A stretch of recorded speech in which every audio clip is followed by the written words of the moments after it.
Welcome to Standing on the Shoulders of Hobbits. My name is Harry Pedigo, I'm Frank Amberger. and we're here today, the Rectory, round 4 at this point, I think, of our Rectory sessions. And we spent last episode and the episode before discussing the character Bard, his heroic and noble traits. Yep. Kind of as a primer, I believe you talked about we have to sort of wrap our heads around Bard before we jump into chapter 15, which we're going to do today, to kind of look at it as a contrast between Thorin. Correct. Is that right, sir? Yeah, and I think that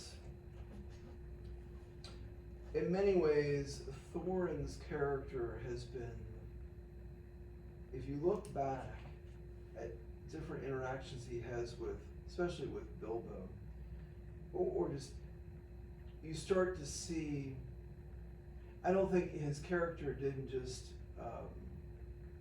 when you really see it unfold, and unfortunately kind of come unto its own in chapter 15.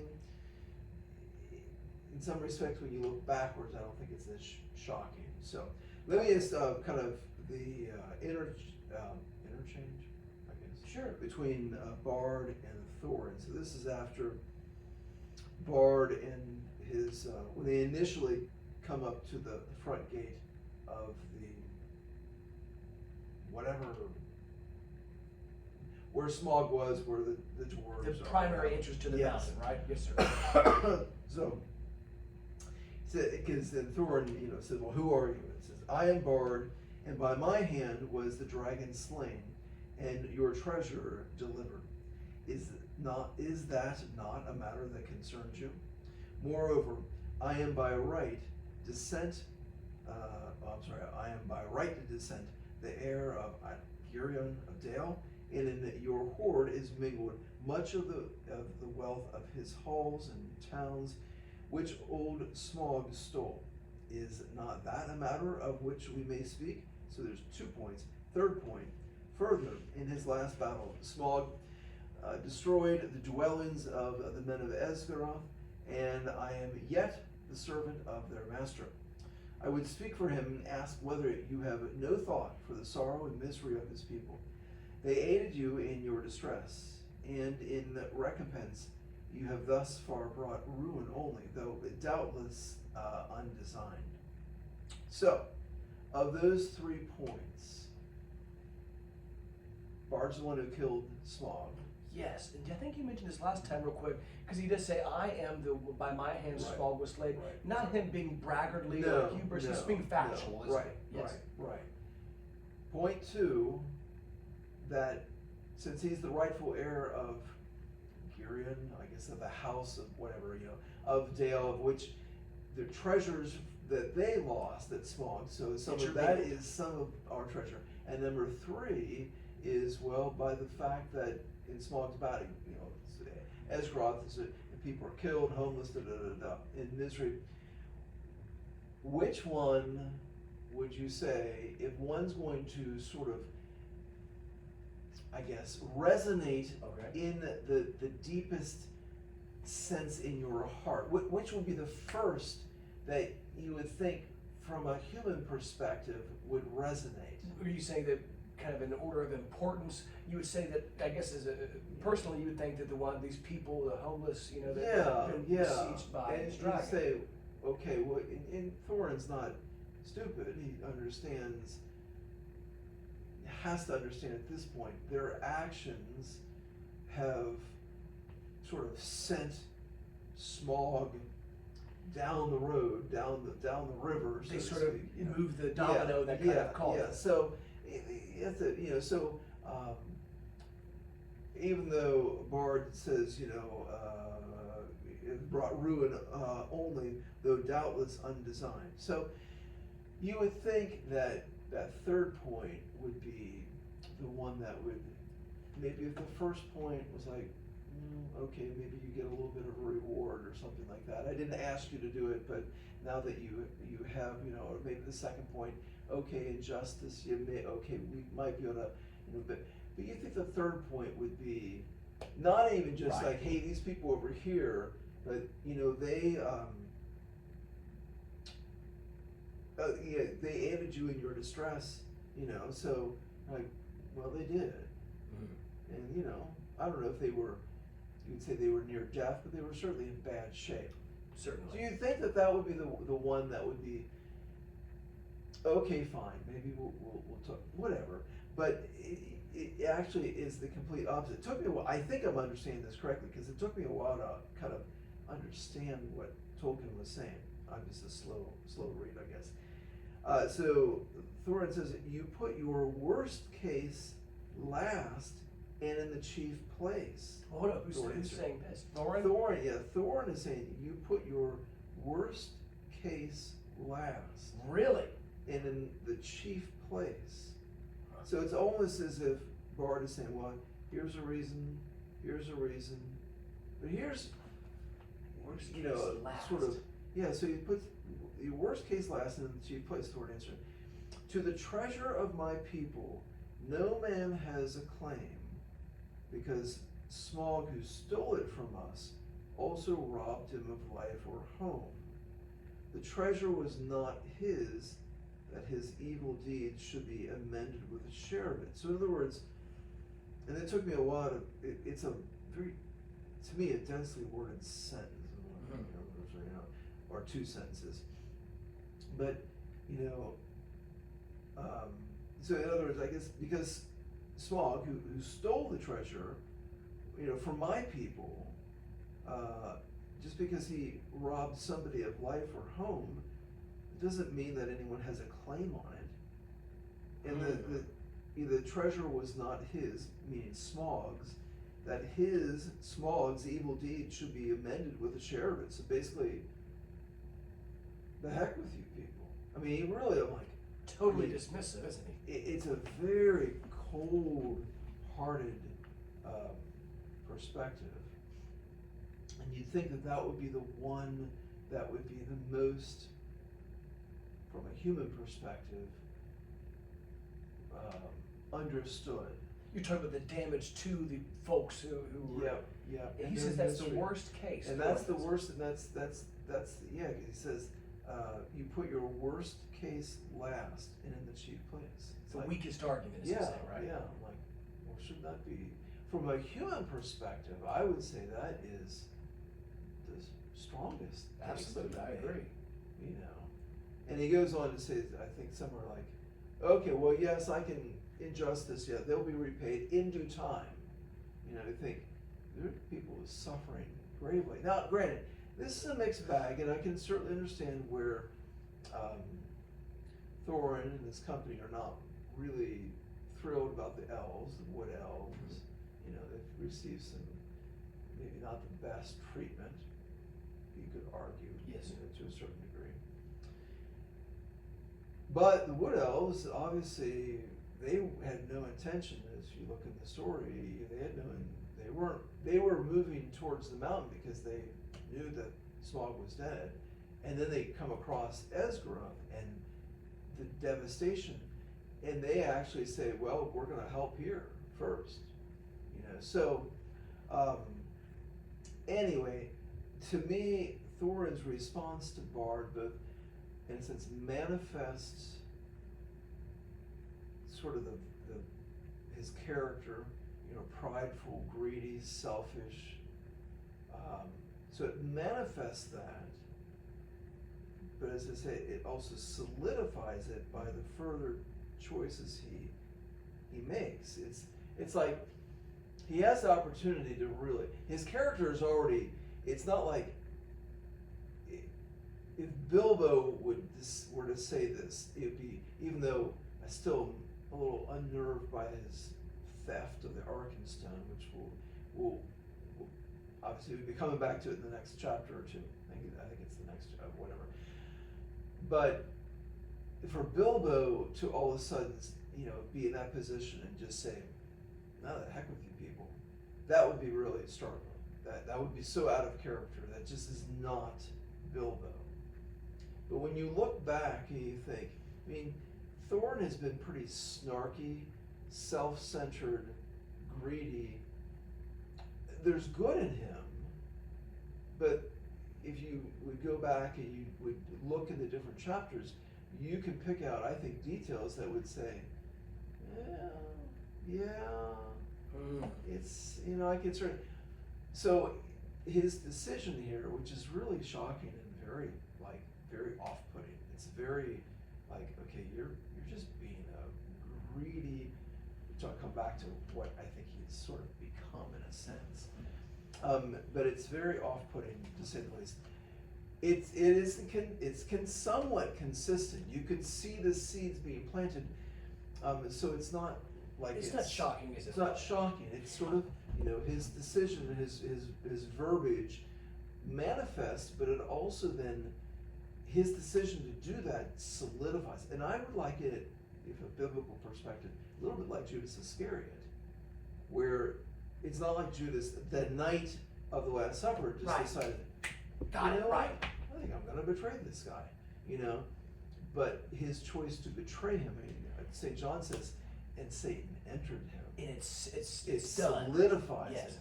Now, there's going to be a redemption here, but it's really sad. You were going to say something. Well, just to your point, because I've been reflecting in preparation for this conversation, just trying to look at this, because Bard, per your discussion last week, is really a valuable character in a lot of ways, but as a way to, what was the term you used last go around, where it was a literary term that was, to a foil for Thorin. And you said, Thorin is prideful, greedy, and selfish, and that's really sort of solidified in this chapter. Similarly, in this exchange between Bard and Thorin, Thorin, as we talked about earlier, is humble in his statement that I killed the dragon. He's not being a bragger. He's not being and he's prideful. also saying that I'm still a servant of the master. Exactly. And he's there not as a way as a money grab. He's trying to be essentially charitable, the opposite of greedy. Right. And lastly, he is, in his third request, he's not being selfish, rather he's being selfless and trying to petition for these people who have been in harm. So it's, to me, just to, oh as you yeah, were talking, absolutely. And I think I can't help but think that, Tolkien, not that Bard is a character, although Thorin is a much more prominent character. yes. So if this is maybe a dumb way to put it, but if Thorin and say Bilbo get 3 stars to their name, maybe Bard gets 2, and I don't know, somebody else gets 1. It's just like there's more depth there. I agree. And I would say that in many ways, in his response, really very cold-hearted response and greedy response, Thorin has now become, in a sense, the new Smaug. Yes. And at the very end of the chapter, Tolkien says the whole place. Well, this is Bilbo talking to himself. The whole place still stinks of dragon, Bilbo grumbled to himself, and it makes me sick. And it's interesting that he says, I don't want to read too much of it, but the place still stinks of dragon, even the dragon is dead. Then you could say, well, it's residual, But in a certain sense, I wonder it's because, there's a new dragon. Yes, a fair point, I agree. So from that standpoint, I think his character is kind of manifested, but it's also, unfortunately, by his very poor decision, it's kind of solidified to a certain degree. So an aspect that I would bring up as well is that Thorin, really in a certain sense, you'd be like, well, who's to blame here? Well, Thorin is. Right, to your point, that as a consequence of this whole endeavor, they're really the catalyst for this dragon attacking the village outside. Right. Sure. And Thorin stokes the fires of his own sort of passions, because in this chapter it talks about long hours in the past days. I mean, this is when they're doing all the work to fortify their defensive position. Yes. It's when they are doing work to try to gather in more food stores, etc., etc. But even in the midst of that, it says long hours in the past days. So the past days is the days between when they know that Smaug is dead and they go back, so that they can fortify and protect. And by the time the Bard gets the there. bard and the Sure. elven king and everything. So it says that long hours in the past days Thorin had spent in the treasury, and the lust of it was heavy on him. Though he had hunted it chiefly for the Arkenstone, yet he had an eye for many other wonderful things that was lying there, about which were wound old memories of the labors and the sorrows of his race. So I would say that he's reflective, but not in a fruitful way. Wow. Not in a manner that's really that's going to really benefit him or others, because he is reflecting upon the old memories. But he's kind of wallowing in them. And You Yeah. brought this up earlier when we were talking about Yeah. pop culture before. That's fascinating. So he's considering these things, but it's not, you mentioned earlier, a trajectory of, there's no upward trajectory here. No, it's definitely, it's going to end up hurting him and hurting others as well. And I would say he's unaware of his weaknesses, such as greed and pride, and actually ends up, in a certain sense, becoming that which he resents. He resents Smaug for all the pain and hardship it has caused his people and his immediate family, but in a sense, because of his I would say his non-fruitful self-reflection, he ends up becoming that which he resents. And, because he is kind of the new Smaug there in a way. So, and I have to read so it's a self-inflicted spiritual blindness. That's a great way to phrase it. Let me write that down. Self-inflicted spiritual blindness. Because and this isn't the first time he's sort of sort of gives himself over to maybe we would say moral theology, to the temptation of that which is pulling him in. He's on several occasions at least, he's just kind of reflecting, if you will, or allowing himself to be drawn into the Arkenstone, and all that kind of stuff. And so, but the self-inflicted spiritual sort of blindness prevents him from actually taking the opportunity that providence, we would say providence, in a Tolkien sense of luck, is providing him to actually get out of it. Because Bard is it's like right on his doorstep saying, hey, here are 3 reasons why we should at least talk about Yes, this. let's hash this out, right? And someone who is truly self-reflective in a fruitful way, we'll be able to say, okay, we can, or I don't know, it's something of that No, nature. you're exactly right. It's like Bilbo with the map in a sense, right? Where he's kind of Well, yeah, because he may not know exactly what but there's something here. Right. There's an opportunity that, as you pointed out there, as we talked however many chapters ago, here's the map, you got a key with it, you got a secret passage, and all the dwarves are just like, oh, la, la, la, la. And Bilbo's the only one who's just sort of pondering it, and so it opens him up gives him a spiritual insight not that he necessarily, he's just like, I think I'm waiting for something. But it was fruitful then. Yeah, it was absolutely, whereas there's a spiritual enlightenment, and whereas Bilbo doesn't know exactly what that is, but there's a spiritual darkness with Thorin, and so you think, most of us would be like, I think he's got a good point. Right. I think it's completely just, and I think, and even though what's his name? Roach warns Thorin, I think you don't want to deal with the Master of the Lake, but you want to deal with this Bard guy. Right.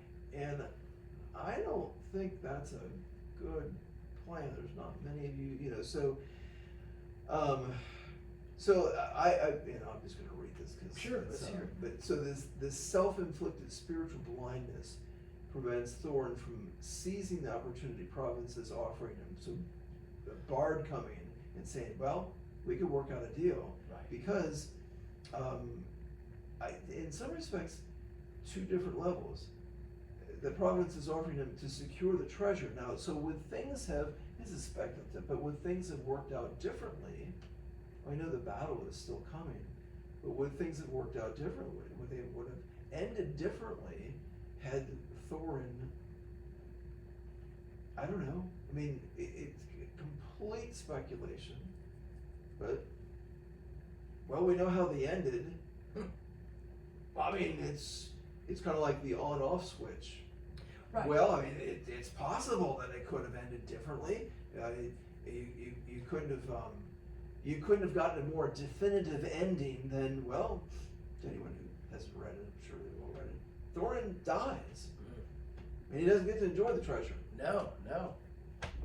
Like Well, the dragon, yeah. Could there be a different ending? Statistically, yeah. I mean, you roll the dice and you got a 50-50. You got a 50-50 shot. He could have been alive. You're saying So- Providence affords him or offers him this opportunity really to kind of,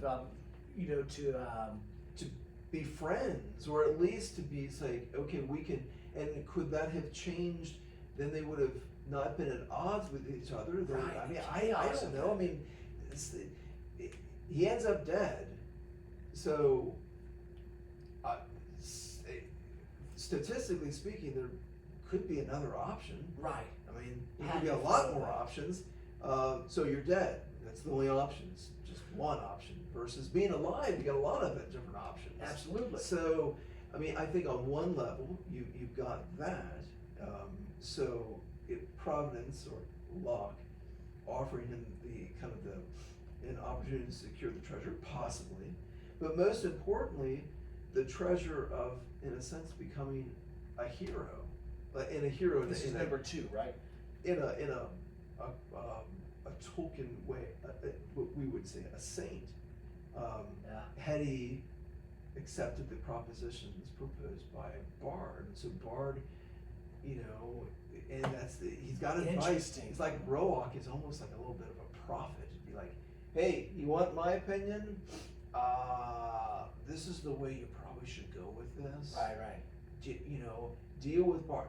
He's stern, he's grim, but he's a straight shooter, we would say, so you think, and if he would have, how much, now something does eventually happen with Thorin, as we know, thank goodness, but saving your butt from the fire is not the same thing as living in although maybe the crucible of suffering, but you're being perfected, and then living in that more heroic, perfected, saintly kind of way. I mean, in other words, if he hadn't been, Thorin sort of, in a sense, I don't want to say did it completely to himself, but I mean, He did. You expose yourself to this temptation, buddy, and you drank it in, and it blinded you so much Right. that when Providence hands you like, hey, here's the opportunity that maybe you could enjoy this treasure And be a physically, hero, right. and enjoy the ultimate treasure, because this is really what the Hobbit's all about, is the ultimate treasure of becoming the warrior, the hero. Right. And he does redeem himself to an extent where you can, and this reminds me of Boromir, doesn't it? Yeah. Because Yes. Boromir's same thing. He's blinded. Yes. Interesting. So, and obviously we'll get to that more in depth when we get to that part of the chapter, because then Bilbo's sort of a very minor character in this chapter. He doesn't really, he kind of is just sort of on the fringe.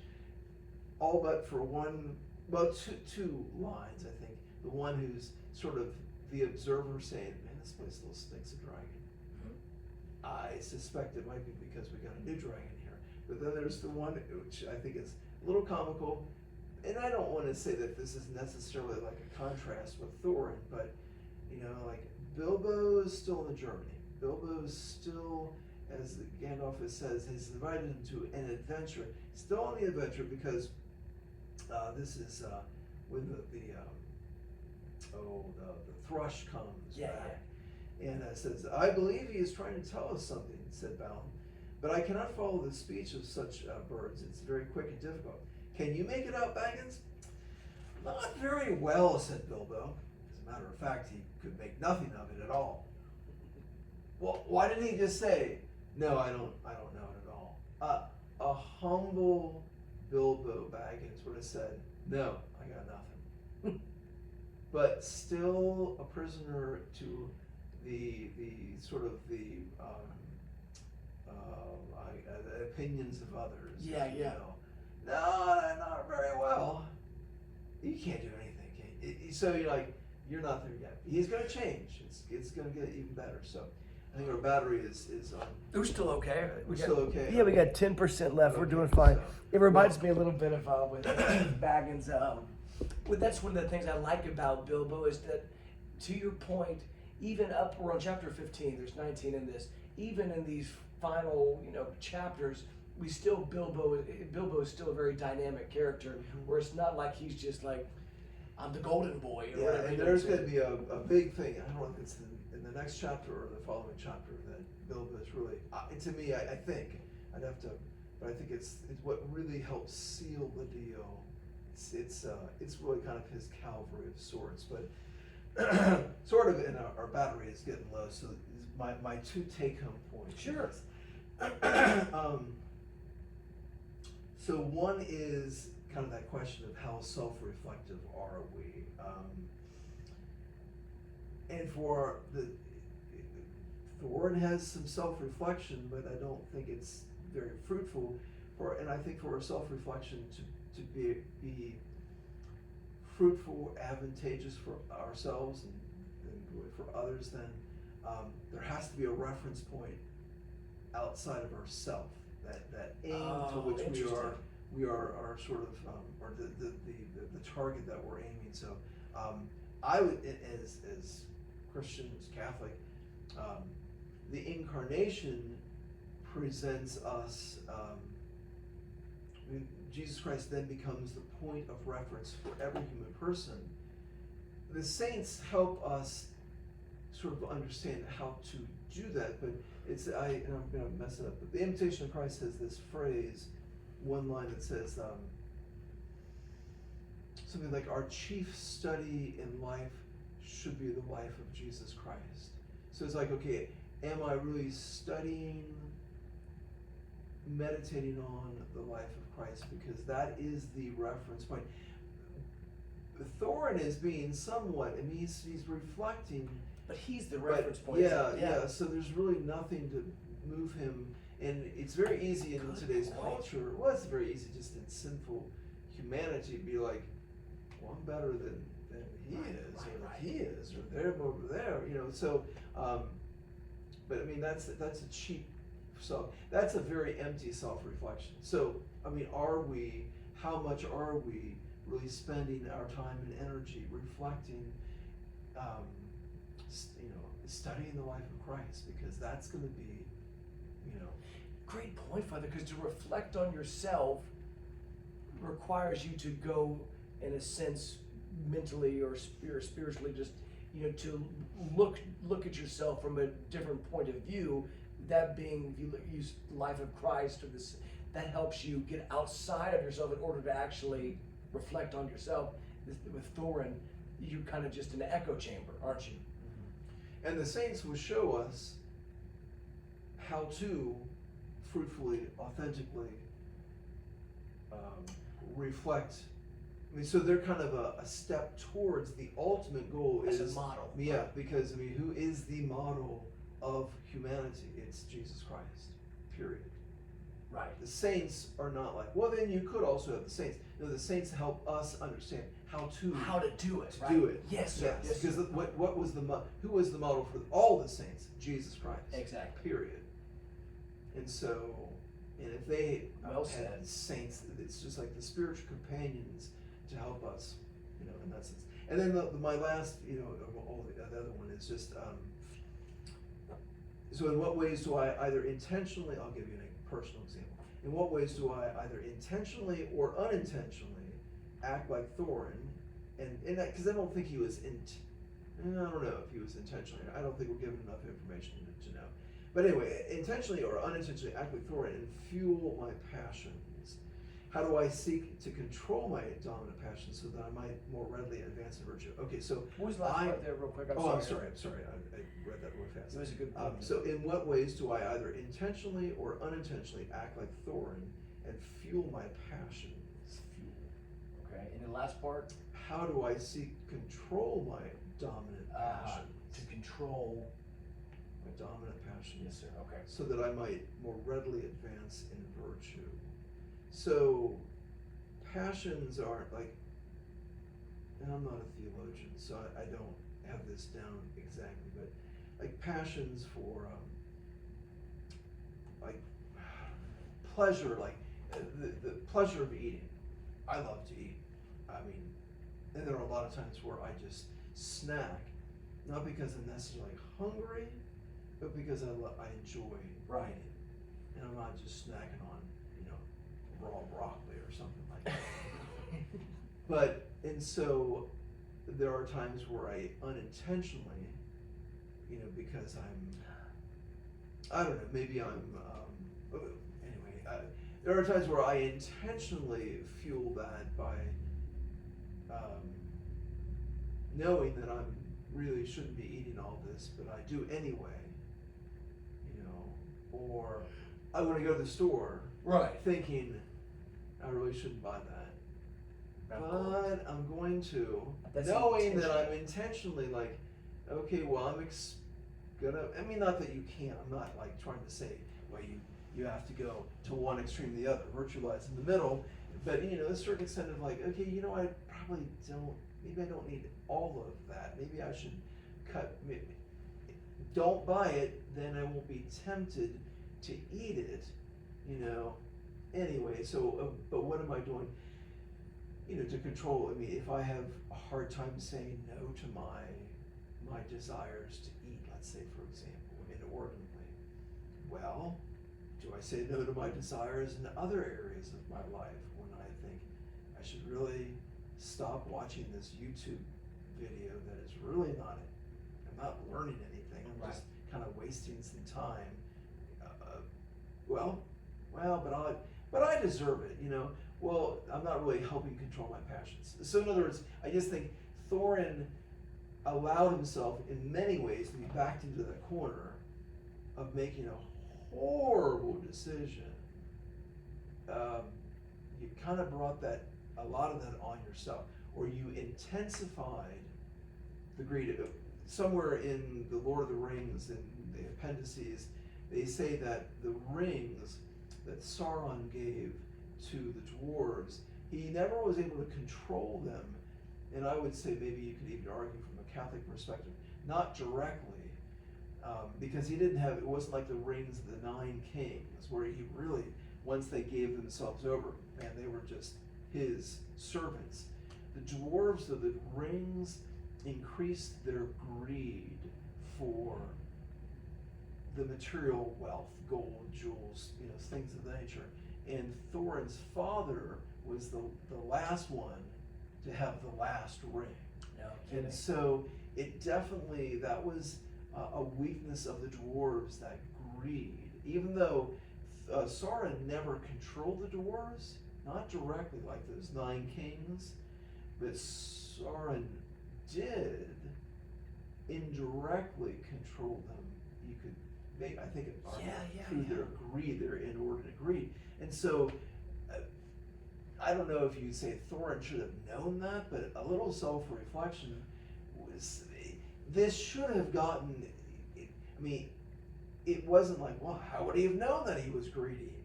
Well, I think you could kind of figure some things out somewhere along the lines. So he should have, bottom line, if you could point to, I would say, 2 things that were Thorin's primary sort of faults, weaknesses: pride and greed. I think somewhere along the lines, he's been around for quite a few years, if he had some self-reflection, he would have figured out, okay, maybe I struggle with some prideful, right, greedy, And if you are struggling with greed, why would you expose yourself even more by being like, oh man? So in many ways, and really, what was a pivot point? It was he wasn't going to let anyone have any of the treasure over his dead body. Well, pretty soon it would be a dead body, Right. and then I guess there's the end of that. So he unnecessarily exposed himself to temptation. Well, not that you should ever necessarily expose yourself to temptation, but he thrust himself into it, like you fool. You're a fool.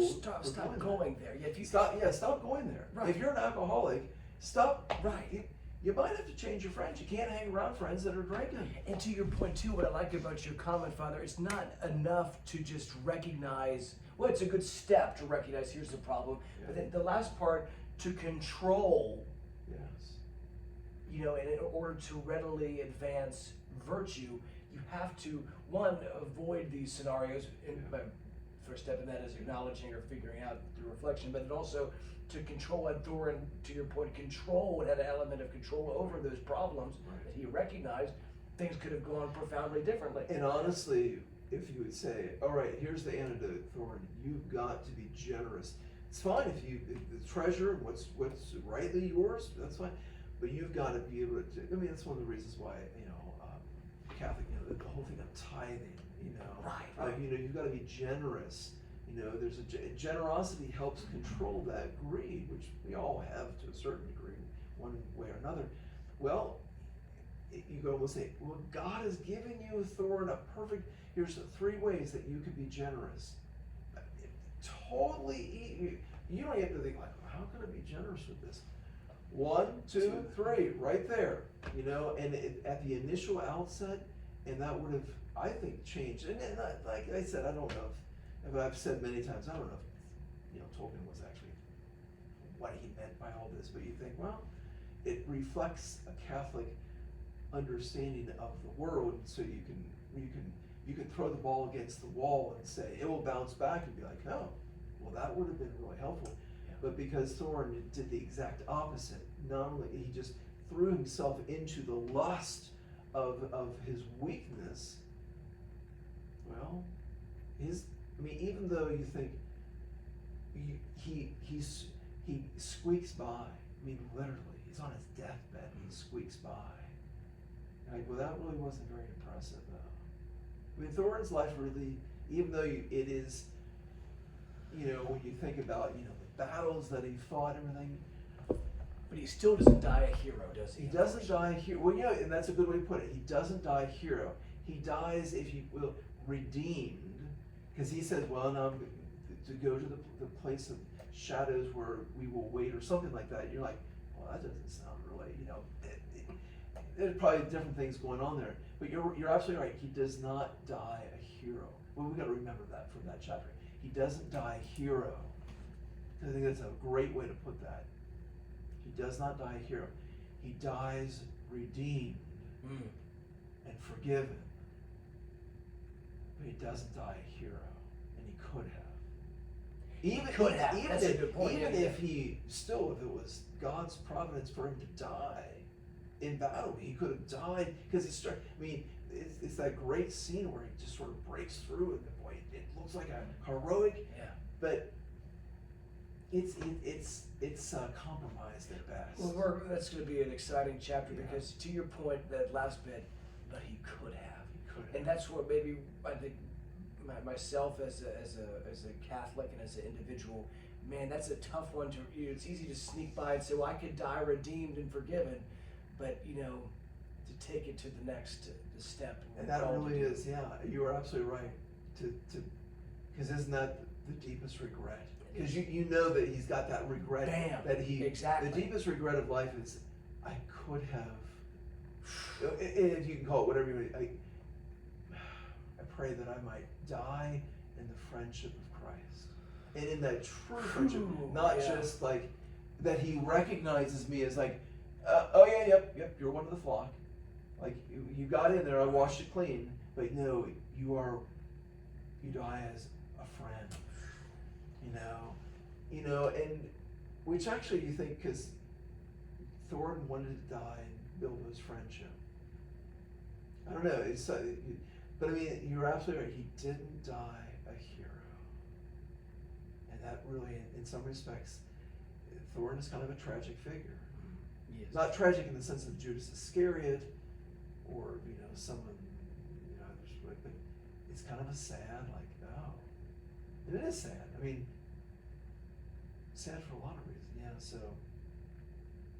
I don't know. This is the reason why I do think I don't know what Tolkien intended, but it gives us I think a very, what I would stupidly call a very Catholic brick wall for I us like to that throw our example. ball against, and see how it bounces back. And you're like, oh, well, that's interesting, because really the whole thing is all about Gandalf saying, I'm organizing an adventure, and well, and interesting enough, and I keep going back to this, but when he says that, now we only find this out in the appendices for all this, but Thorin is also invited. It says, I'm looking for someone to share in an adventure that I am organizing or arranging. Well, we'll find out, not in The Hobbit, but from the backstory of The Hobbit, Thorin was part of that adventure that Gandalf was arranging. And he invited Thorin. I mean, so like, hey, but Thorin very tragically didn't achieve what Bilbo would achieve. Which is really what we're all, like I said, the saddest thing of life is The deepest regret, as you it's said. like, well, so. Thank you, Fred. This has been a great conversation. Are we going to jump in, you think, to the next chapter? 16. What is the 16?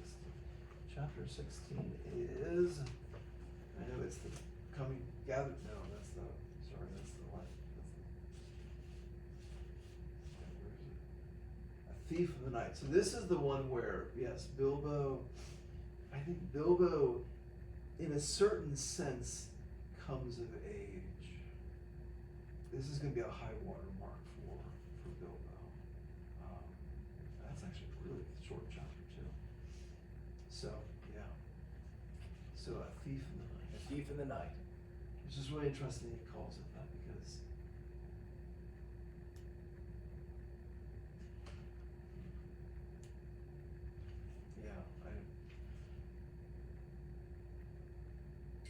at least the chapter, in the titles of the chapter, it's the first time that Bilbo is called a thief. Huh. No kidding. It's the only time he's called a thief, and it's I don't know. There'll be some healthy fodder for discussion, won't there? Yes. So Well, thank you very much for your time, thank you. Father. Thank you very It's a much, pleasure. Harrison. God bless.